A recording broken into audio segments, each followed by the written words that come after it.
Important question है, what are the barriers to communication, जिसमें सबसे पहला बैरियर है semantic barrier. That barrier is related with encoding and decoding, यानी जब आप मैसेज फ्रेम कर रहे हैं, जब उसे डिकोड कर रहे हैं, तोड़ रहे हैं, समझ रहे हैं, तब आपसे एरर होगी। तो पहला है बैडली एक्सप्रेस मैसेज, जिसमें कुछ इंपॉर्टेंट वर्ड आप भूल गए या रॉन्ग वर्ड्स का इस्तेमाल कर लिया। फॉल्टी ट्रांसलेशन, मतलब जो ट्रांसलेट उसे कर रहा है, इंटरप्रेट कर रहा है, उसने गलत कर दिया। Technical jargon, that means difficult word. Unclarified assumption का मतलब जो सेंडर और रिसीवर है उन दोनों की असम्पशन उस टॉपिक को लेकर डिफरेंट है। बॉडी लैंग्वेज सपोर्ट नहीं कर रही है आपके मैसेजेस को। सिंबल या वर्ड विद डिफरेंट मीनिंग या डबल मीनिंग, राइट। फिर आते हैं ऑर्गेनाइजेशनल बैरियर, जो ऑर्गेनाइजेशन के स्ट्रक्चर, रूल्स, रेगुलेशन, अथॉरिटी से रिलेट करते हैं। जैसे कि ऑर्गेनाइजेशन का स्ट्रक्चर बड़ा कॉम्प्लेक्स है, ठीक है ना, स्टेटस की वजह से भी कई बार सबॉर्डिनेट सुपीरियर से बात नहीं कर पाते, बहुत डिफिकल्ट या स्ट्रिंजेंट रूल्स एंड रेगुलेशंस हैं कंपनी के।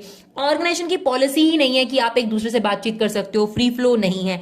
ऑर्गेनाइजेशन में कोई फैसिलिटी नहीं है, कोई सजेशन बॉक्स नहीं है, इस तरीके की कोई फैसिलिटी नहीं है, मीटिंग्स नहीं होती वर्कर के साथ लगातार कम्युनिकेशन को इफेक्टिव बनाने के लिए। तीसरा आता है पर्सनल बैरियर, जो सेंडर और रिसीवर के पर्सनल फैक्टर से रिलेट करता है। पहले दो हैं सुपीरियर से रिलेटेड और दूसरे दो हैं सबॉर्डिनेट से रिलेटेड। यहां पे सुपीरियर को अपने सबॉर्डिनेट पर कॉन्फिडेंस ही नहीं है, उसको लगता ही नहीं कि वो ये काम कर लेगा, या फिर उसे लग रहा है कि अगर मैं इसे काम सौंपूंगा तो कल को ये मेरी जगह ना ले ले, feeling of fair of authority.